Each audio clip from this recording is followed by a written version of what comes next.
Fala pessoal, beleza? Tudo certo? Aqui quem fala é o William.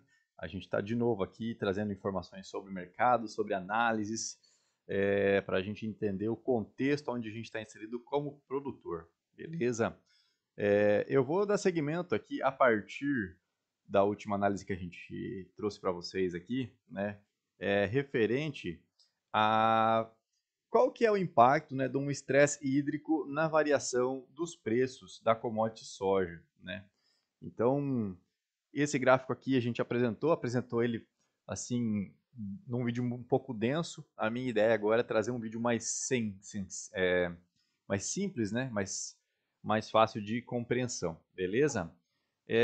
Vou dar um zoom aqui para vocês estarem vendo, né? Basicamente, esse aqui é o valor do soja no Porto Paranaguá e ele é uma correlação, esses valores aqui, essas cores aqui, né, com base em algum estresse hídrico. Então, quanto maior o estresse hídrico, existe alguma variação no preço, né, no Porto de Paranaguá, a gente vê que quando existe algum tipo de estresse hídrico, né, no mês 8 lá no clima temperado frio norte, que é a região ali dos Estados Unidos, pega a Europa, pega a China, a gente já vê uma sensibilidade nos preços praticados ali no porto, né? Então, beleza, só que aí eu fiquei com aquela dúvida, né? Falei, poxa vida, mas a correlação ali, né, aqui nos portos do Brasil tem maior significância do que, por exemplo, uma seca nos meses de janeiro e fevereiro, aonde a gente tem ali muito da nossa safra ainda, né, em período crítico, né? Aqui a gente vê que tem uma maior correlação nos meses de novembro, né? Aqui nessa região temperado quente sul, né? Mas dezembro ali, dali a pouco, que também é um fator crítico, a gente não tem muita correlação de preço. Então a dúvida que ficou, né? Eu falei, essa análise está incompleta, porque em algum momento, né, dado esse grande indicador aqui que a gente também sabe, que essa seca ela já tem impacto nos estoques finais, né? Em algum momento isso vai ter que refletir em preço também, né? É claro que é mais sensível aqui, porque você está falando da saída de um fornecedor do mercado e aumento de importação de outros países, como a China, por exemplo, que também está naquela linha, né? Então, em que momento que isso se reflete em preço? Essa foi a minha pergunta que eu vou tentar responder para vocês aqui também, para a gente estar no mesmo barco aí, para a gente estar no mesmo pé de entendimento do mercado, para a gente poder abrir também para discussão, para levantamento de hipótese, né? Então, dali a pouco, alguma informação que eu trago aqui pode produzir alguma ideia na cabeça de alguma pessoa aí que possa vir a complementar esse estudo, que possa fazer a gente avançar mais nesse conhecimento. Certo? Então, eu vou trazer para vocês aqui uma análise que foi a seguinte que eu fiz. Eu pensei assim, falei, dado, né, um evento climático num determinado mês, qual que é a consequência ou qual a correlação desse evento com preços futuros? Então, aqui nesse gráfico, o que a gente está mostrando? A correlação com o próprio mês. Então, se nesse mês teve de algum problema de seca, nesse mês a gente tem uma sensibilidade aqui. Agora, eu não estou tendo nenhum tipo de análise aqui, se deu uma seca nesse mês aqui, como é que vai se comportar os preços futuros, se ele tem alguma correlação com preços futuros, certo? Quando é que vai se notar o problema mais grave realmente, né? Então, vou trazer aqui para vocês essa informação de uma maneira consolidada. É esse gráfico aqui, que ele é um mapa de calor, certo? Ele também está separado por zonas, tá? De sul a norte. E aqui é o grande pulo do gato, né? Então, o mês de baixo é o mês do clima, o mês de cima é o mês do preço. Então, uma sensibilidade, eu vou trazer para cá, tá? Vamos trazer aqui. Esse aqui, a diferença dele para o gráfico anterior é que ele não é base maio.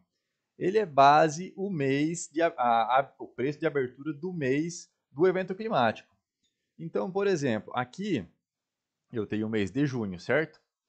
O mês de junho abriu com preço X. No mês de junho teve uma seca, por exemplo, né? Um déficit de umidade elevado. Conforme aumentou esse déficit de umidade, aumentou o preço com relação à abertura do mês? Então, eu já não estou mais comparando com o preço do contrato de maio, né? O gráfico anterior a gente estava fazendo base maio, a gente explicou lá por quê, né? Agora eu vou trazer para vocês um comparativo um pouco diferente para a gente ter uma visão diferente do cenário, tá? Então eu vou comparar ele com o mês da seca, então com a abertura. Então basicamente eu tenho um mês onde começa a rodar os negócios, esse mês começa a ficar seco, eu comparo o preço do começo do mês com o do final do mês, certo? Aí, né, aqui eu faço uma segunda comparação que é um pouco diferente. Dado uma seca em junho, né, vocês estão vendo o meu mouse aqui. Qual que é o preço de fechamento do mês de julho comparado com a abertura do mês de junho, dado um estresse climático em junho? Então agora eu já estou comparando a abertura desse mês com a temperatura desse mês com o preço de fechamento dos outros meses. E o bacana de enxergar isso aqui é que, por exemplo, a gente volta aqui para aquela zona temperado frio norte.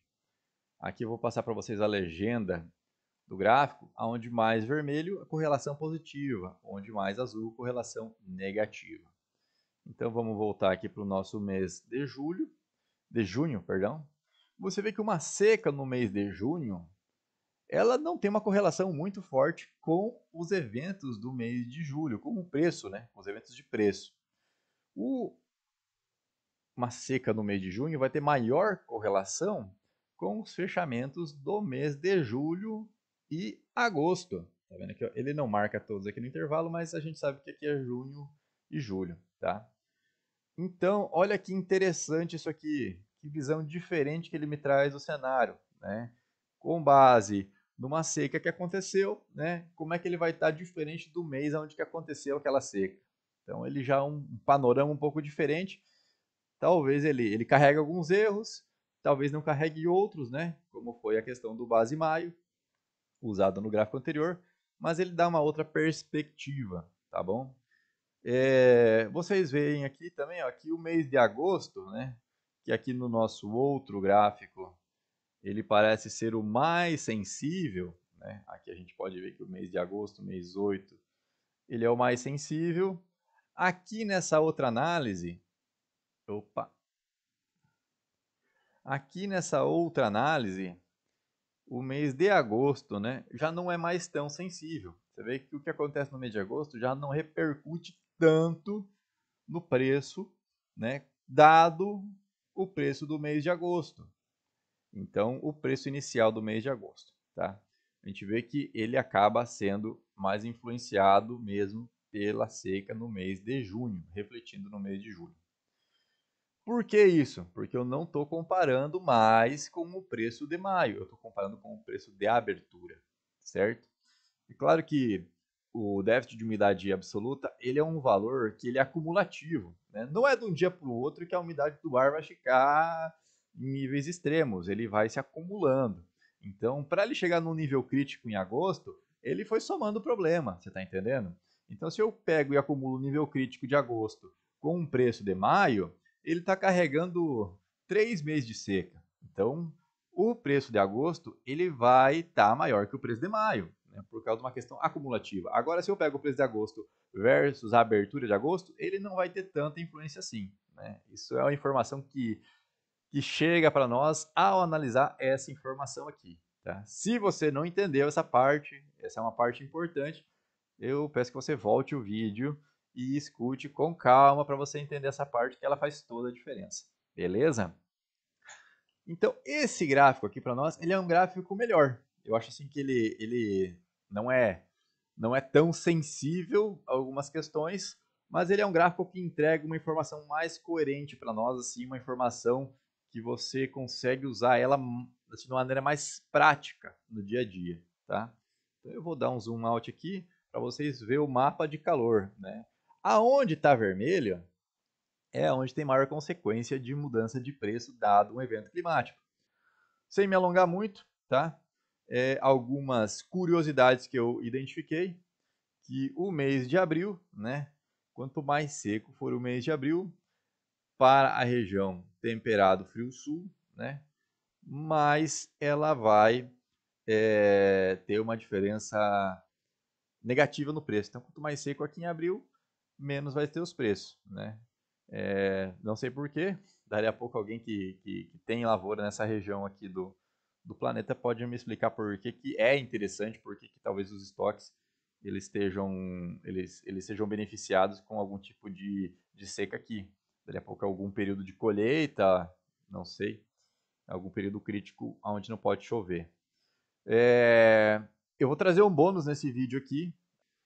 Aqui eu vou trazer o último relatório do déficit de umidade para vocês verem por que a Índia está querendo cortar a água do Paquistão, né, nesse momento, e porque isso está gerando um conflito.